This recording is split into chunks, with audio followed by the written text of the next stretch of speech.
D'ici quelques jours, nous serons tous de nouveau amenés à nous plonger dans l'univers merveilleux qu'est celui de Pandora et de leurs habitants, les Na'vi. Aujourd'hui, je vous propose donc de découvrir un résumé de l'univers et de sa chronologie, de quoi vous remettre les idées au clair concernant les événements les plus importants qu'il faut avoir en tête avant de découvrir ce troisième opus. Alors c'est parti. Année 2154. Un moment important qui marque l'arrivée de l'ancien Marines Jake Sully sur la planète Pandora. Cela fait maintenant plus d'un demi-siècle que l'humanité s'est intéressée à cette petite lune du système d'Alpha du Centaure. La Terre, de son côté, est en sursis. Suite à l'exploitation humaine de ses ressources, la planète est en passe de devenir inhabitable. De nombreuses recherches et expéditions scientifiques sont alors menées pour trouver un moyen de sauver l'humanité. Pandora représente alors un espoir colossal pour les humains. Cependant, ceux-ci doivent vite se heurter à l'existence d'une vie extraterrestre présente en nombre à la surface, car en effet, Pandora est peuplée par de très grands humanoïdes à la peau bleue, les Na'vi, qui se distinguent de nous par leur lien intense et presque magique qu'ils ont pu nouer avec leur monde. Chaque élément de la vie est ainsi relié avec ce qui l'entoure, les arbres, les fleurs, les animaux. Pandora vit donc dans un équilibre parfait. Un équilibre qui est bousculé et bouleversé par l'apparition brutale de l'être humain. Rapidement, le désespoir de l'humanité et la quête de ressources les poussent à ravager le décor local. De grandes carrières sont creusées, des forêts sont rasées. Les scientifiques humains tels que la docteure Grace Augustine ont pu tenter de tisser des relations pacifiques avec les Na'vi, mais tous leurs efforts ont été réduits à néant par les grands industriels, notamment de la RDA, et leurs recours incessants à des forces militaires.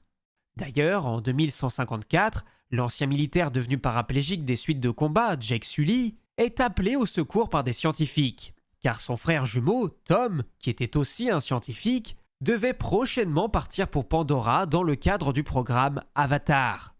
Un projet primordial pour l'humanité où certains se voyaient confier la possibilité de transférer leur esprit dans un corps de Na'vi créé artificiellement. Malheureusement, Tom s'est fait assassiner peu de temps avant son départ, et le projet étant particulièrement coûteux, la RDA ne peut pas se permettre de gaspiller cet avatar. Par chance, Tom disposait d'un frère jumeau, Jake. Celui-ci est donc susceptible de pouvoir à son tour transférer son esprit dans l'esprit de ce nouveau corps. Ce dernier débarque donc enfin sur Pandora au cours de ce que l'on nomme la première guerre pandorienne. Quelques années auparavant, une école fondée par les humains dans laquelle ces derniers ont pu enseigner leur langage à des enfants Na'vi a été la cible d'une attaque, ce qui a participé à envenimer les tensions déjà très existantes entre les deux peuples. La surextraction des ressources minières telles que l'unobtainium par les hommes est également à la base de la montée progressive des tensions. Au final, la situation atteint un point de non-retour et plus aucun contact pacifique ne peut se tenir entre humains et Na'vi. Le directeur industriel local, Parker Selfridge, peut compter sur l'implication totale du colonel Miles Quaritch pour mener les campagnes militaires nécessaires au bon déroulement des affaires humaines. Leur prochain objectif est par exemple de faire quitter, de gré ou de force, le lieu de résidence des membres du clan des Omaticaya, qui ont le malheur de se trouver au-dessus d'un gigantesque gisement d'unobtainium. L'arrivée de Jake Sully et son passé d'ancien Marines font de lui un candidat intéressant pour que l'armée puisse disposer d'un infiltré dans le camp ennemi. Suite à l'échange que Jake et Quaritch ont pu avoir et la promesse de ce dernier d'offrir de vraies jambes au nouvel arrivant, pousse ce dernier dans un premier temps à obéir aux consignes qu'il a reçues. La première expérience de Jake dans son corps d'avatar est particulièrement euphorique. Celui-ci pouvant de nouveau savourer le plaisir de marcher, de courir, de sentir le sol sous ses pieds. Suite à une excursion en dehors du camp, Jake a malgré tout le malheur de se retrouver isolé du reste du groupe, ce qui le conduit à faire la rencontre inattendue de Neytiri, la fille du seigneur des Omaticaya, alors que celle-ci s'apprêtait à le tuer, avant de faire miraculeusement machine arrière, suite à un signal que lui avait donné Eywa, le nom donné à l'équivalent de leur divinité. Ainsi, Jake peut être amené à faire la rencontre de tous les membres du clan qui acceptent plus ou moins sa présence, tandis que Neytiri lui apprend jour après jour à se conduire en vrai Na'vi. Inévitablement, en ayant de nouveau accès à tous ses sens et face à la découverte d'une culture aussi équilibrée, Il va sans dire que Jake ne reste pas indifférent et ne peut pas se montrer insensible à leur cause. D'autant plus qu'une attirance réciproque peut voir le jour entre lui et sa guide. Pour autant, comme on a pu le dire dans un premier temps, Jake livre de nombreuses informations importantes à ses dirigeants. Mais il devient vite clair que celui-ci ne va pas avoir d'autre choix que de choisir un camp à un moment donné. Ce fameux moment intervient lorsque la RDA fait le pas de trop et décide d'attaquer l'arbre-maison des Omaticaya. Jake a beau tenter de s'interposer, il ne peut rien faire pour éviter la catastrophe et il est logiquement considéré comme un traître par les locaux. À son réveil, il est emprisonné avec ses compagnons scientifiques, mais parvient tout de même à s'échapper. Malheureusement, Grace de son côté est également blessée durant leur fuite et décédera tragiquement dans les moments qui suivront. De son côté, Jake sait désormais quel camp il doit défendre de toutes ses forces. Cependant, il est également conscient qu'il ne pourra pas s'adresser aux Na'vi sans avoir avec lui des arguments de poids. Pour cela, il se remémore une légende locale, celle de Toruk Makto, le nom que l'on donne au fabuleux guerrier en mesure de dominer le plus grand des Ikranes, et grâce à cette nouvelle légitimité, les Na'vi n'ont pas d'autre choix que d'écouter le discours rassembleur de Jake. Ensemble, ils se prépareront, ils s'uniront et ils partiront en guerre. Dans les jours qui suivent, les émissaires du clan partent à la rencontre des clans voisins pour les inviter à les rejoindre dans leurs efforts. La veille de la bataille, Jake en profite pour aller prier Eywa de leur venir en aide de quelque façon que ce soit. Le lendemain, l'armée volante de la RDA se rassemble à travers les montagnes Alléluia et c'est ici que les Ikranes des locaux décident de leur tendre une embuscade. Le combat est dévastateur. Les pertes sont nombreuses de part et d'autre. Mais une fois encore, la force de frappe des hommes est trop importante. Ce n'est qu'après avoir reçu l'aide salvatrice promise par Eywa à travers l'offensive conduite par toute la faune locale que les Na'vi peuvent reprendre le dessus. À la surface, le colonel Quaritch peut se confronter aux deux principales figures qui s'opposent à lui, Jake Sully ainsi que sa nouvelle compagne Neytiri.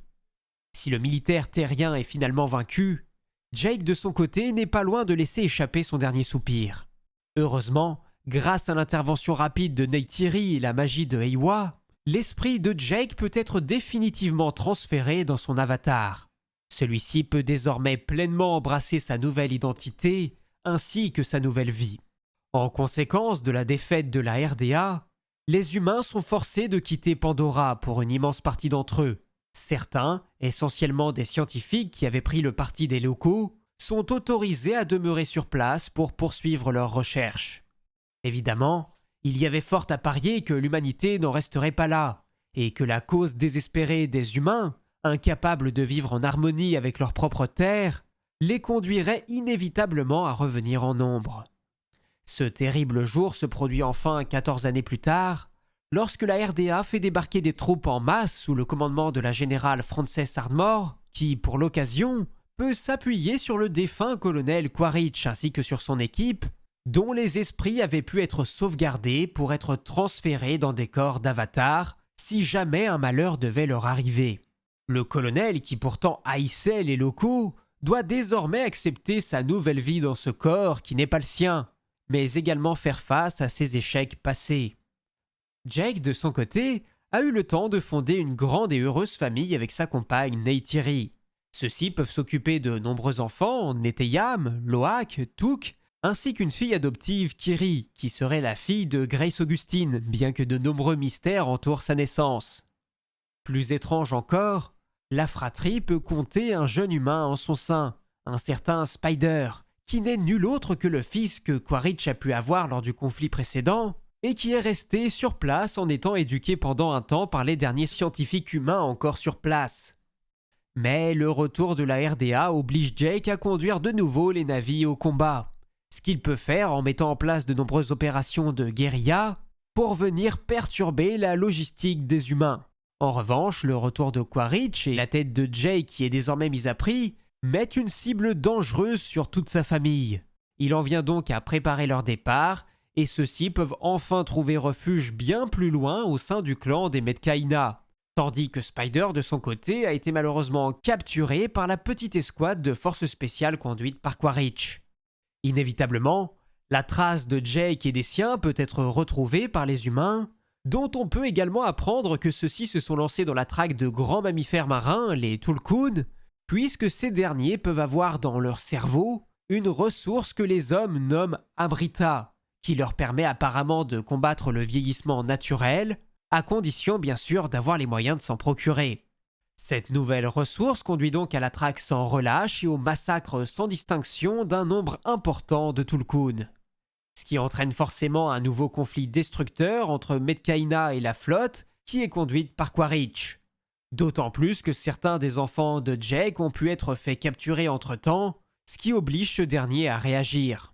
Une bataille chaotique peut alors avoir lieu, jusqu'à ce qu'enfin la situation puisse être résolue, même si celle-ci s'achève tragiquement sur la mort de Neteyam.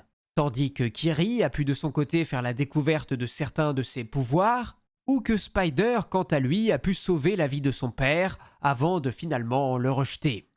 Quoi qu'il en soit, la guerre est encore très loin d'être terminée. Voilà donc ce qu'il en est pour ce résumé de l'univers d'Avatar à l'heure où nous en sommes.